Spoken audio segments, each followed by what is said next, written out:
Shamanism has become a popular theme in theatre, dance, visual and performance art. Shamanic rituals are being embraced more and more as a way of healing and getting closer to nature. Shamanism is, one of the oldest practice. You really can create incredible strong bond with the nature. The world needs to be healed. This interest to shamanism, it shows this need. It's very interesting for me that when technology, the idea of the layer of technology comes into the practice of shamanism today. Has Western rationalism become an outdated metric for supposed progress? Are artists who engage in the ancient practice of shamanism setting a new standard?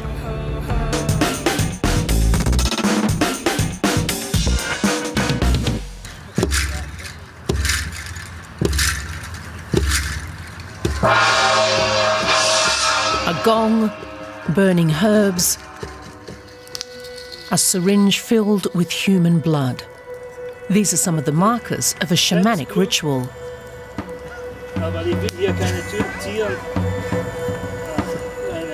But Igor Sakharov-Ross is not a shaman, he's an artist, and this is a performance for an exhibition.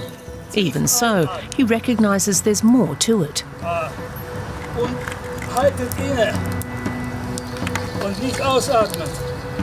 Und gib die linke Hand und leg auf das Herz. Igor Sakharov-Ross uses shamanic rituals to create a community experience. He's been exposed to the tradition since childhood. He grew up in the far east of the Soviet Union, where he met a shaman named Tamara. We met and I kept coming back, one way or another, over and over again. She didn't spend much time looking into your eyes. She didn't squeeze your hand for long. But just like that, in a flash, bang, and then you were somewhere else. There you were. And that's how you learned.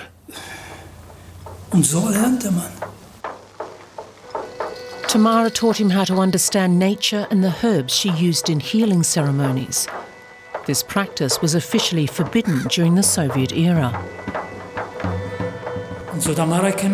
Other people went to Tamara too, not just locals, but a comrade or officer, without any kind of explanation. They didn't go to the military hospital. They went to Tamara to be healed.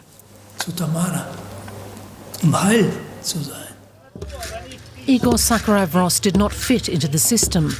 He was considered an opposition artist and was expelled in 1978.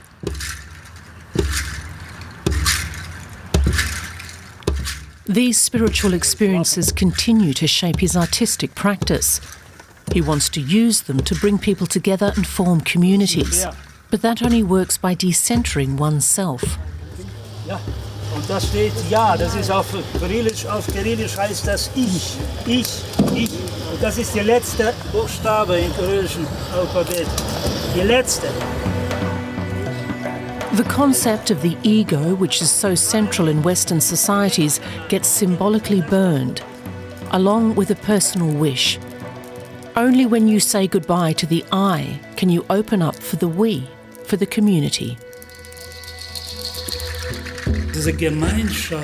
In this community, when you put Ya, meaning I, into the fire, and everyone else does the same thing, the spoken or written thought transforms. It's no longer in one place. It's everywhere.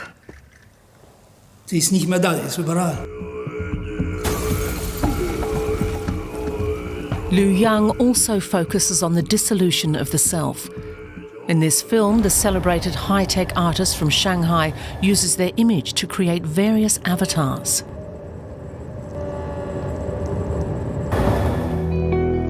Liu Yang takes the audience on a spiritual journey, inspired by the different life stages of the great Tibetan Buddhist master Milarepa.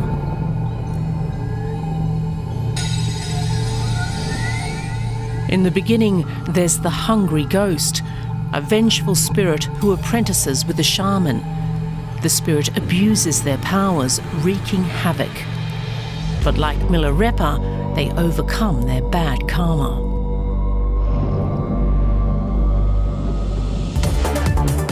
Luoyang is part of a vibrant art scene in Asia, where spirituality and tech are not viewed in opposition. Luoyang resists dualistic thinking like natural and artificial, good and evil, man and woman. They don't conform to a rigid gender identity either. The ego, the self, is obliterated in order to access other spheres of consciousness. The body disintegrates and the liberated spirit is able to connect with everything. Perhaps dissolving into complete nothingness isn't necessary, but there is certainly a profound longing for spirituality and community. Is this why people turn to shamanism? What compels artists to make pilgrimages to Siberia, where shamanism has a long tradition? What drives them to take part in rituals and learn shamanic practices?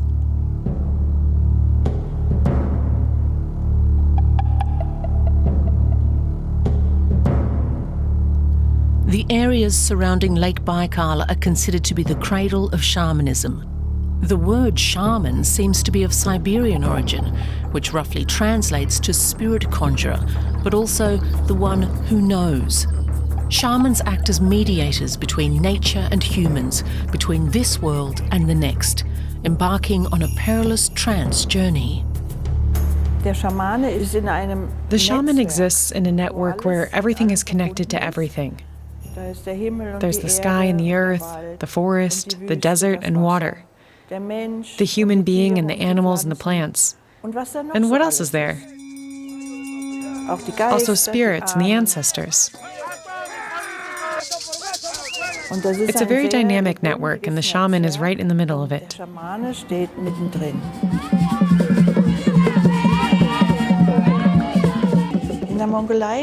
In Mongolia, shamanic ceremony is thought of as correction. The shaman brings together what is no longer whole. Something is cracked, broken, and the shaman brings it back together.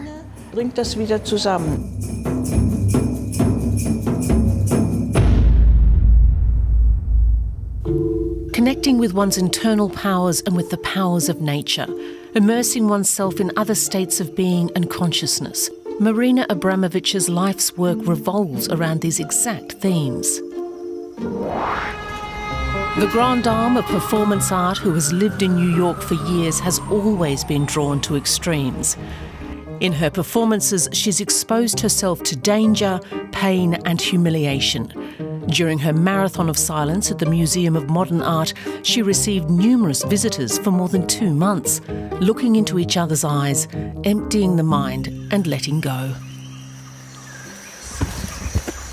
In the early 2010s, Abramovic embarked on a spiritual quest in the Brazilian jungle in search of inner healing.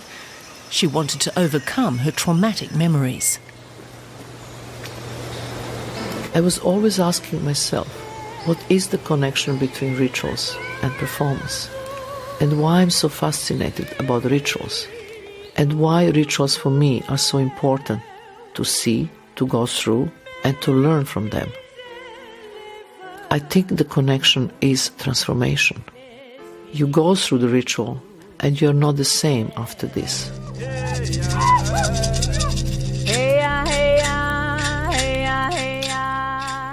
She joined in a shamanic ayahuasca ritual. Believed to be a miracle elixir, ayahuasca is said to lift the spirit into other realms. But for her, it became a nightmare.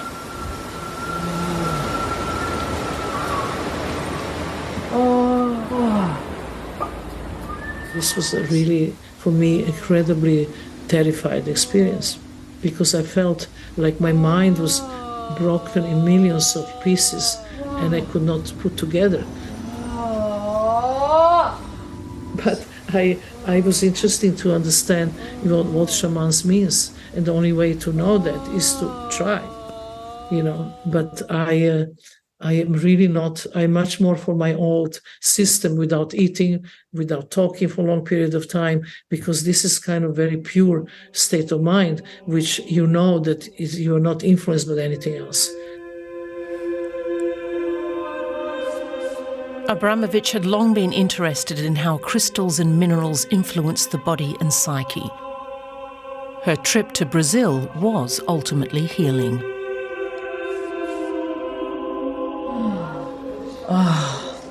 In many societies, in many centuries, there are different problems, but always deal actually with the healing. And I think that we are asking wrong question. It's not that we have to heal the planet. It's not that we can change the world. It's what we can do about ourselves. And ourselves have to be the center of that demand. She has developed her own method of self-healing and offers it all over the world. It's about switching off the senses and concentrating entirely on oneself.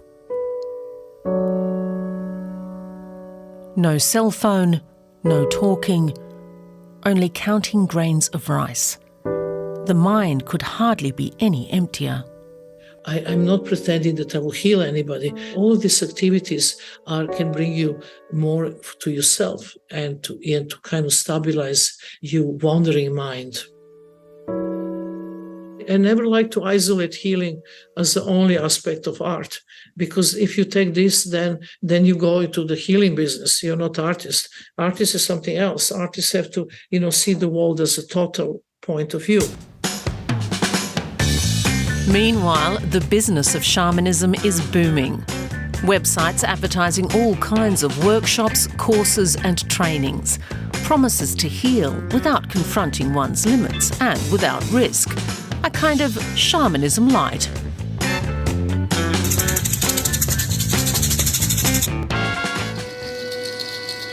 Amelie Schenk has been studying shamanism in North America, India and especially in Mongolia for decades.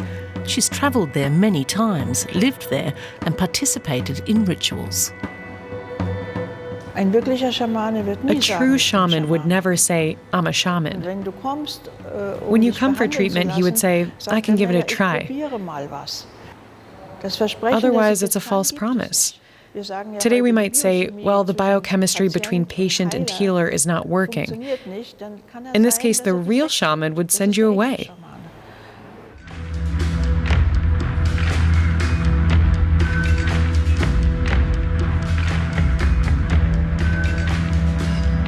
For the Norwegian, Danish, German band Heilung, everything is as authentic as possible.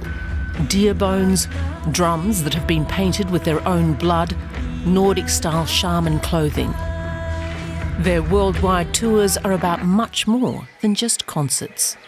Of course, it has all the features of a ceremony, in which a real sacred space is created. We all descend from the one great being that was always there, that was always there. Wherever we go, no matter what country, we always invite the oldest culture to open up for us. And we close that circle again at the end. That's when the spirits that were called upon are released.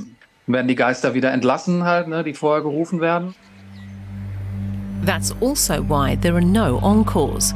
After all, the spirits are not supposed to return. The band has immersed itself in Nordic history. They've studied myths, pre-Christian symbols and languages such as Old Norse. They aim to be as historically accurate as possible. The fact that Nordic symbols and myths also attract fans from the far right is something the band accepts. We don't tell people what to see. We rather say where you might want to take another look. We offer elements and symbols, but it's clear from the outset that the project is designed so that the listener and viewer interpret it for themselves.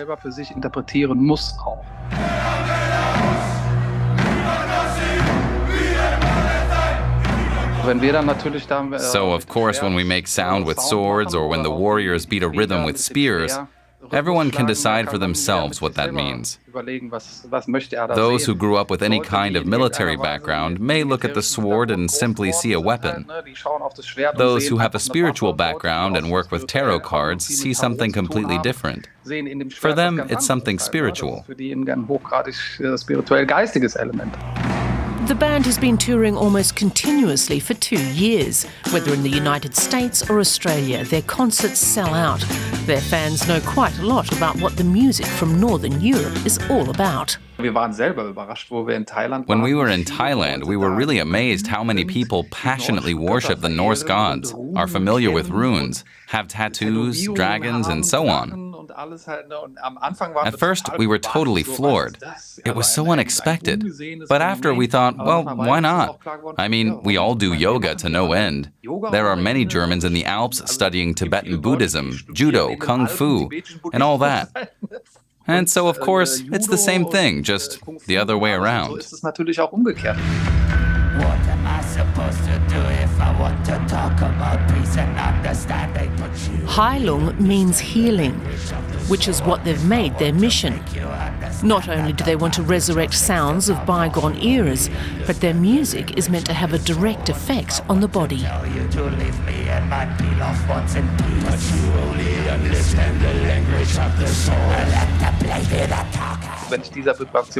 When I'm exposed to this vibration for a long time, I notice that my hands start to shake. I get dizzy. When I close my eyes, I see colors. It's wonderful. It's really wonderful. It seems fans can experience a similar effect. The band's international success shows that these musical shamans have struck a chord. Whether it's chanting, drumming or dancing, with drugs or without, it's all about entering a state of trance and ecstasy, of being enraptured. Only then do the doors to the spirits and other worlds swing open.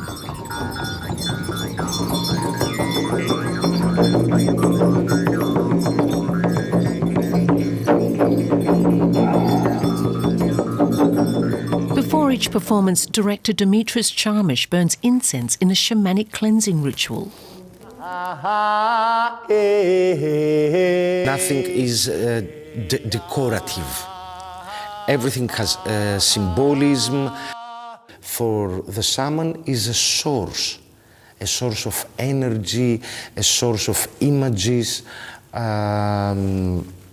So everything is important for a ritual. The same as in theater.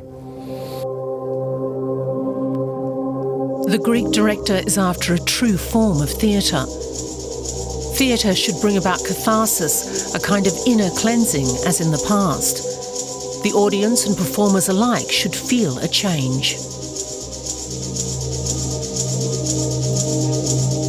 For us was interesting to find a tool that is really changing us. So the actor is having an experience on stage, it's not just representing.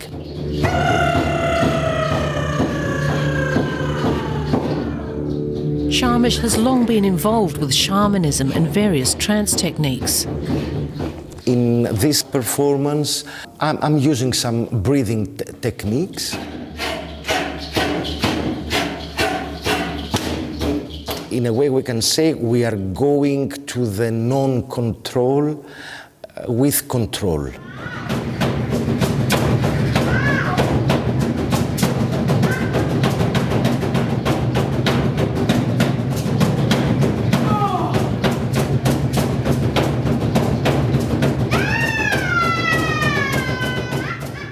In his studies of other artists who have been influenced by shamanism, the director happened upon Jim Morrison. This performance is dedicated to the legendary frontman of The Doors, who saw himself as a shaman. His personal mythology was driven by shamanism. There is a special story that he's referring that when he was 4 or 5 years old, he witnessed a car crash. There were Indians scattered all over the highway, bleeding to death. That was the first time I tasted fear. The souls or the ghosts of those dead Indians, maybe one or two of them, were just running around, freaking out, and just leaped into my soul, and they're still there. Ghosts that never let him go. He saw himself as a shaman taking the rock community on a spiritual journey. Indians scattered on dawn's highway bleeding. Ghosts crowd the young child's fragile eggshell mind.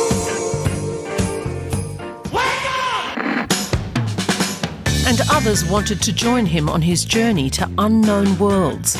At the time, in the late 1960s, the hippie movement sought healing in mind-expanding drugs like hash and magic mushrooms.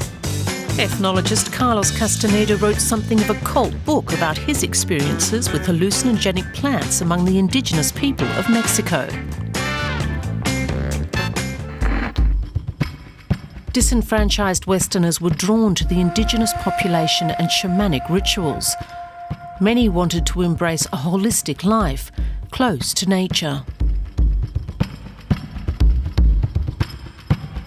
American anthropologist Michael Harner offered concrete instructions with pieces from various shamanic rituals.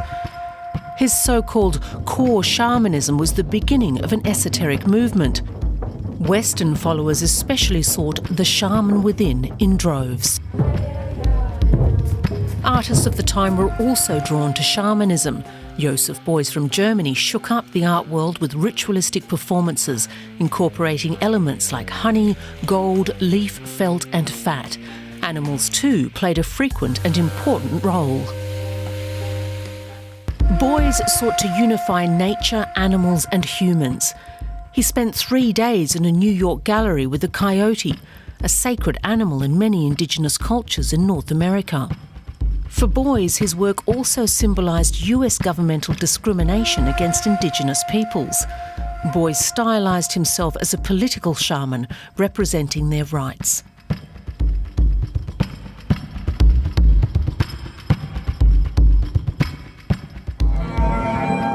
For Greek director Dimitris Tsiamis, it's more about using shamanism as an artistic tool. His aim is to achieve greater dramatic effect in his theatrical work. There are many people that they want to have their connection with, let's say, the spiritual world. In shamanism, you have this connection without following a dogma. And this freedom is very important for many people. Also, the therapeutic dimension of the rhythm, of the ecstatic dances.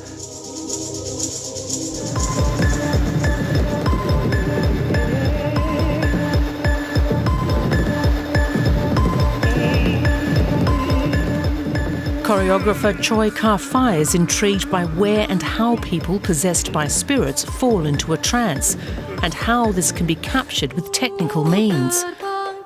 The multimedia artist from Singapore experiments with the interface between high-tech and spirituality.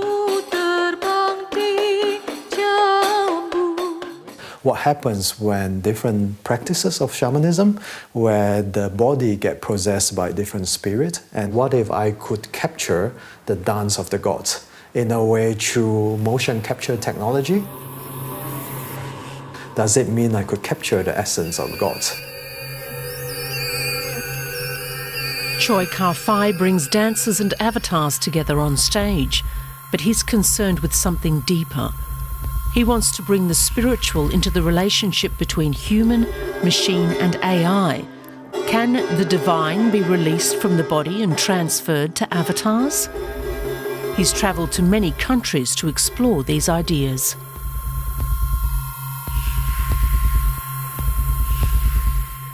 I started in Taiwan because it's like a kaleidoscope, no? It's like a theme park. Like some of them, the practice are sort of contemporized, like the shaman will go into trance with techno music as well.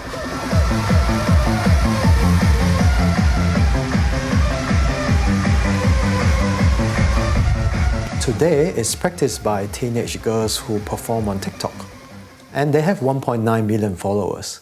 That means people believe in them. Whichever way they influence their believer, they are for me also the shaman, you know, in a way. Choy Ka Fai knows that he can contact the spirits of the ancestors, but hasn't yet been able to capture them. His multimedia shows combine elements from various religions, shamanism, digital avatars, and queerness. Maybe spirits join too. Since I was working with all these different shamans, I think it's really teach me in a way to be really open. A Tibetan shaman once told me when I was researching in the Himalayas that the spirits come to us because we think it's possible. But if you don't think it's possible, then everything is dead.